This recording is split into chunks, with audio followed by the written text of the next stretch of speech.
Everyone, welcome और welcome back to my channel. मैं हूं भारती और आज आप लोग के लिए लेकर आई हूं कहानी बंदिश इश्क का एपिसोड नंबर 27। तो चलिए ज़्यादा बातें ना करते हुए हम कहानी के अगले भाग की तरफ बढ़ते हैं। अन्वीक्षा अपने अक्ष में खोई हुई ही थी कि तभी उसकी नज़र दरवाजे पर आते हुए हृदयान पर पड़ी। उन दोनों की नज़रें आपस में शीशे के जरिए एक दूसरे से टकरा गई। हृदयान इस वक्त बड़े ही प्यार से अन्वीक्षा को निहार रहा था और ये बात अन्वीक्षा साफ तौर पर महसूस कर पा रही थी। हृदयान की ये प्यार भरी नज़रें अन्वीक्षा को गहरी कश्मकश में डाल रही थी। तभी अन्वीक्षा हृदयान की तंद्रा तोड़ते हुए बोली, कहिए। हृदयान एकदम से हड़बड़ाया और फिर खुद को स्थिर करते हुए उसने टेबल पर से एक गिफ्ट रखा और बोला, ज़्यादा अपना दिमाग मत चलाइएगा। वो मासा ने बोला था कि आपके लिए कोई गिफ्ट लेकर जाना है, इसलिए हम लेकर आए हैं। फॉर्मेलिटी थी, हमने पूरी कर दी। इस पर अन्वीक्षा उसकी तरफ मुड़ती हुई बोली, देखिए ना हमें फॉर्मेलिटी करने की आदत है और ना ही आपको ये सब करने की ज़रूरत है। बेकार में मासा के कहने पर इतनी मेहनत मत कीजिए। उन्हें बोल दीजिएगा कि कर दिया और हम भी झूठ बोल ही देंगे। अब आपके साथ रहकर झूठ बोलने की आदत तो डालनी ही होगी ना छोटे ठाकुर। और फिर उसने अपना मुंह फेर लिया। हृदयान ये सुन थोड़ी तेज़ आवाज़ में बोला, जब हम कोई बात सीधे सीधे कर रहे हैं तो आपको उसी वक्त टेढ़ा बोलने की ज़रूरत क्यों पड़ जाती है। इस पर अन्वीक्षा बोल पड़ी, ज़रूरत इसलिए पड़ जाती है छोटे ठाकुर क्योंकि आपको टेढ़ी ही बात समझ आती है। हृदयान मुंह बनाते हुए गुस्से में बोला, आपसे तो बात करना ही बेकार है। और फिर वो बाहर चला गया। अन्वीक्षा भी मुंह बनाकर बोली, कैसी सी हरकतें हैं ना इनकी। पहले खुद लड़ेंगे और फिर जब हारने लग जाते हैं तो गुस्सा होकर भाग जाते हैं, चाइल्डिश। और फिर वो वापस चेयर पर बैठ गई। वहीं जैसे ही हृदयान कमरे से बाहर निकला उसका फ़ोन बज पड़ा। उसने फ़ोन उठाते ही उधर से किसी ने बोला, छोटे ठाकुर, समृद्धि बाईसा की सारी खबरें हमारे पास आ चुकी हैं और ये बताते हुए हमें खेद हो रहा है कि कोई अच्छी खबर नहीं है। इस पर हृदयान गंभीर आवाज़ में बोला, आपको खेद करने की कोई ज़रूरत नहीं है कि ये अच्छी खबर की उम्मीद तो वैसे भी हमने नहीं की थी। मृगांका और अन्वीक्षा के बारे में कोई अपडेट? ये सुन सामने वाला शख्स बोला, माफ़ कीजिए छोटे ठाकुर, पर अभी मृगांका बाईसा और छोटी ठाकुराइन के बारे में कोई खबर नहीं मिली है। हृदयान ने एक गहरी सांस लेकर कहा, ठीक है, पर जल्द से जल्द कोशिश कीजिए और हम वही आ रहे हैं, तो बाकी बातें हम पहुँच कर करते हैं। और इतना कह उसने फ़ोन कट कर दिया और मन ही मन कहा, बस कुछ दिन और, बस एक बार हमें सभी बातों की इन्फॉर्मेशन मिल जाए।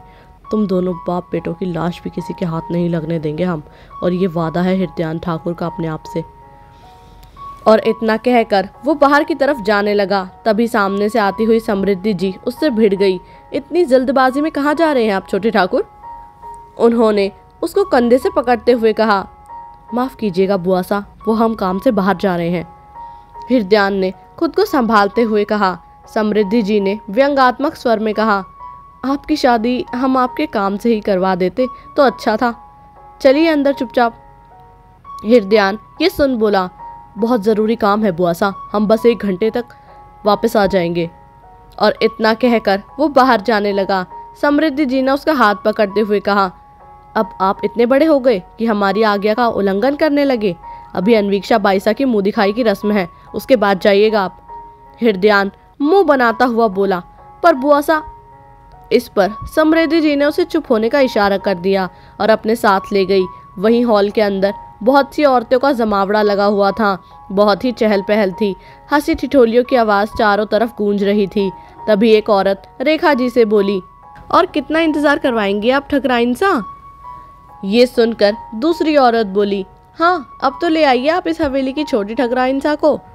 बाकी सभी औरतें भी उनकी हाँ में हाँ मिलाने लगी। रेखा जी ने हंसते हुए कहा, रुकिए हम बस अभी लेकर आते हैं उन्हें।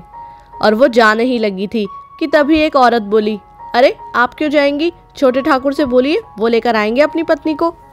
उनके इतना कहते ही पूरे हॉल में हंसी गूंज गई। रेखा जी ने हृदयान की तरफ देखते हुए कहा, जी क्यों नहीं, जाइए हृदयान, लेकर आइए अपनी दुल्हन को। हृदयान ने आंखें बड़ी करते हुए कहा, पर माँ हम क्यों? समृद्धि जी ने थोड़ी धीमी आवाज़ में कहा, क्योंकि वो आपकी बीवी है, इसलिए जाइए अब। हृदयान ये सुन पैर पटकता हुआ ऊपर चला गया और अपने आप से ही बड़बड़ाने लगा, शादी नहीं हुई, पता नहीं तबाही हो गई। शादी नहीं हुई, पता नहीं तबाही हो गई। एक चैन की सांस नहीं ले पा रहे हम इस शादी की वजह से। हृदयान ठाकुर की तो कोई इज्जत बची ही नहीं है। अब हम अपने इम्पॉर्टेंट कामों को छोड़कर अपनी दुल्हन को उसकी मुंह दिखाई की रस्म में लेकर जा रहे हैं, वो भी एक स्टूपिड आंटी की डिमांड पर। What the hell. और इतना कहते हुए वो कमरे में घुस गया।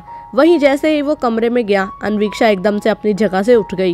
हृदयान ने उसे देखते हुए कहा, वो माँ ने आपको नीचे बुलवाया है। ये सुन अन्वीक्षा ने हाँ में सिर हिला दिया और फिर नीचे की तरफ बढ़ गई। हृदयान भी उसके पीछे चलता हुआ सोचने लगा, इनको क्या हुआ, इतनी शांत कैसे है। आगे इस कहानी में क्या होगा जानने के लिए सुनते रहिए कहानी बंदिश इश्क मेरे यानी भारती के साथ। उम्मीद करती हूँ कि आप लोग को ये एपिसोड जो है वो पसंद आया होगा। अगर आप लोग को ये एपिसोड पसंद आया तो वीडियो को लाइक करना, चैनल को सब्सक्राइब करना बिल्कुल भी ना भूलिएगा। बाकी जब तक नेक्स्ट एपिसोड आता है तब तक के लिए बाय एंड टेक केयर।